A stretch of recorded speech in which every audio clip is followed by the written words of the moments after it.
What's up, guys? It's Coach Grant with First Down Training, and today we're going to be breaking down something that'll help wide receivers get more separation against inside leverage press coverage DB when you have to run a route like a slant, like a post, or anything inside breaking. So I hope this video helps you guys out, but also, fellas, if you're a wide receiver and you guys want to know what you can do to improve your gym workouts and your on-field workouts, check out that very first link in the description below for our ultimate wide receiver training schedule. What you'll get access to is a 4-week, entire month-long daily training schedule for what wide receivers should do in the gym and on the field. We map out everything with sets, reps, and video examples of each on-field drill and examples of each gym exercise. So check out that very first link below if interested, fellas. Let's get started with this video. So now, first route here is going to be a route that did not work. So we're going to show you guys a route that did not work, then a couple routes that did work from CeeDee Lamb and Sky Moore, and then we're going to show how you guys can use this release to set up other routes. So this is going to be that like diamond release, right? So everybody knows what a diamond release is. I would hope, right? So a diamond release is when you attack the outside shoulder of a DB when he's inside leverage and you have to run a slant. So you usually attack it for 3 hard steps. You try to get his hips to flip and you slip back underneath and win underneath on the slant. You don't want to attack his leverage because he's just going to keep his leverage. The whole point of this DB being inside leverage in the first place is to prevent routes like a slant. So we have to go attack his outside shoulder. Now, when he comes off the line of scrimmage right here, this is a common situation that guys will face where they have about a yard or two of space from this DB and they have to run that slant, but he's inside shaded. So a lot of wide receivers struggle with this because what they'll do is they'll do what this wide receiver does. They'll just run straight to the outside shoulder, leaving this big gap between the DB and the wide receiver. So when he makes that break point, there is plenty of space for this DB to be able to recover.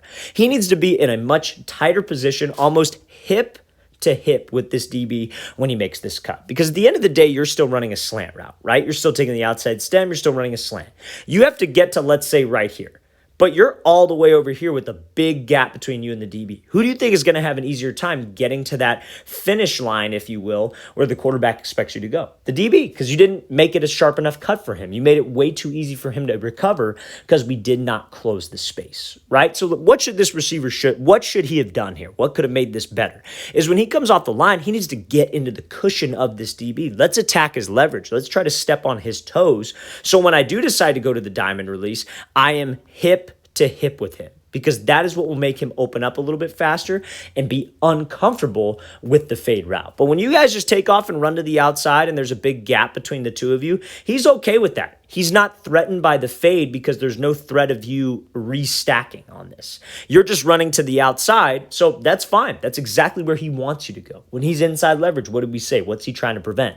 The inside. So he's trying to force you to the sideline. If you guys take off and run super wide to the sideline, too big of a gap, and we're not threatening him vertically. We need to attack at a sharp 45 angle, hip to hip with this DB. So let's play this thing full speed. Then we'll show a good example of how wide receivers can attack the leverage of the DB and get space to where that DB isn't all over the route.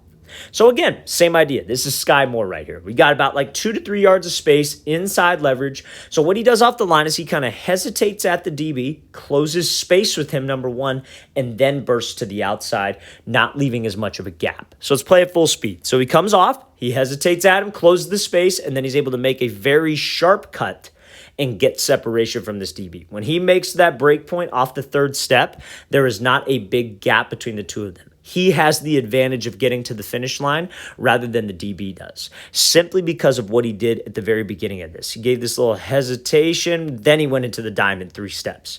Because that hesitation right there, you attacking forward, you closing space with the DB, is what will get you more separation, fellas. Everybody knows that we should do a diamond release in this case. Everybody knows we want to attack the outside shoulder, but it's the different types of leverage that will change. Because like, think about it like this. It's the same concepts all around.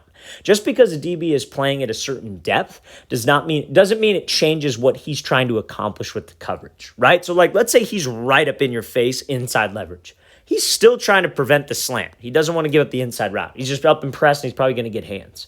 So that is when you would go straight to the diamond. That is when you take off 3 hard steps to the outside, get him to open up, and we could win underneath. Now, he's 2 to 3 yards off inside, but he's still inside leverage. Nothing changes, fellas. You just have to make it to where it is press. You have to close the distance with him to where it's like he's right in your face. So you attack him off the line like Sky Moore does, and then you go to the outside shoulder. It's the same idea. You're just closing space with him. Now, what if he's inside leverage and he's an off man? Like, let's say he's like 8 yards off. In that case, you would just run the slant, but think of it like a post route now. Let's say you had to run a post and he's 8 yards off inside. What would you do? You'd go attack his outside shoulder. You'd try to flip his hips and run the post. It's just a longer version of the diamond release slant. So, fellas, you got to understand that the DB's leverage is the same. And what he's trying to accomplish is the same. The depth dictates what I do with my release and how I can add things or take things away from what I'm trying to do. So let's play this thing again, full speed one more time. This is a great example of closing the distance first, then attacking the outside shoulder of the DB. So now I just want to show another example of CeeDee Lamb doing this exact same thing, just to show you that, there's more than 2 examples. So again, like you see, about maybe a yard or 2 of space, he's inside leverage. If he just goes to the diamond right now, there's way too much of a gap. This DB will have an easier time getting to the finish line, if you will, where the quarterback is throwing that slant route. So Lamb does kind of the same thing. Hesitates, attacks him, then he goes to the outside. And you see it doesn't even take that much of like an outside sell to get this DB to open up his hips. But you see when he comes off the line, his mindset is let's close space. Let's get into his cushion. Let's make him uncomfortable. And then I burst to the outside. Not to mention, this is how you would actually run a fade route when you have inside leverage. Because now maybe we've gotten him a couple times. Now maybe I've gotten him on that diamond release. I've gotten him to jump a couple times, right? Now, what if I come at him and I got to run that fade? And let's say I attack his leverage off the ball. I close the space with him. He's thinking slant. And then I could go beat him in this foot race to the outside and run a fade. Fellas, it's all relative. You got to understand that it all builds off of the same stuff. When you look at wide receivers, you look at Devontae Adams, you look at Keenan Allen, Justin Jefferson, the stuff that they do off the line, it is not super complicated. But when I tell you what it is unpredictable. That's because DBs are smart. DB coaches are smart. They're always looking for little things that can give away what the wide receiver is doing. What are his tendencies? In this situation, what is he like? In this situation, what is he like?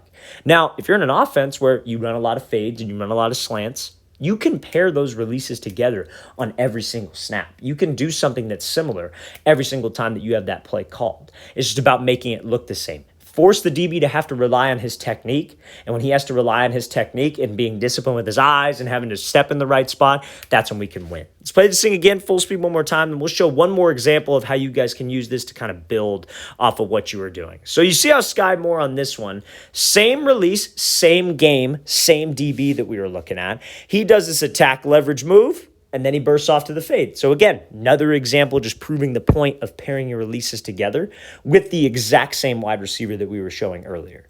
So he comes off the ball, he attacks him. What's that DB thinking now? He's thinking slant, so now we could get him with a step on the fade. We pair our releases together. Because as soon as we get in this DB's head, and he is thinking about the slant, he is thinking about the fade, that is what can get us to win. And it goes both ways. Like, let's say Sky Moore, let's say this was first quarter, right? And let's say this is the same DB. Inside leverage, 2 to 3 yards off, like we said. He closes space, gives him kind of a move inside, then he just wins on the fade. Now, maybe the next time he's thinking about that. He doesn't want to get beat on the fade again. We attack his leverage, and then we go to the outside for 3 steps and put the brakes on and run a slant. And now he's over anxious to jump the fade. It's about pairing your releases together, fellas. It's about making your routes look the same. But again, we have to close the distance. We have to stay tight with the DB. We have to do those little details so it can set up the other routes that I can run off of this specific move. Let's play this thing again, full speed one more time. That's a great job by Moore. Closing the distance, making it look like that slant release, and then winning over the top on that fade. Great job with that catch over the shoulder. All right, fellas, I really want to thank you for watching. I really appreciate it. If you guys have any questions at all, don't hesitate to leave those in the comment section below. Always appreciate the feedback. It's always great to hear from you guys as usual. And again, fellas, if you would like a 4-week wide receiver gym and on-field training schedule, check out that very first link in the description below. Over 200 wide receiver drills and gym exercises you can do. Check out that link again below, fellas. We appreciate it. I'll see you guys next time.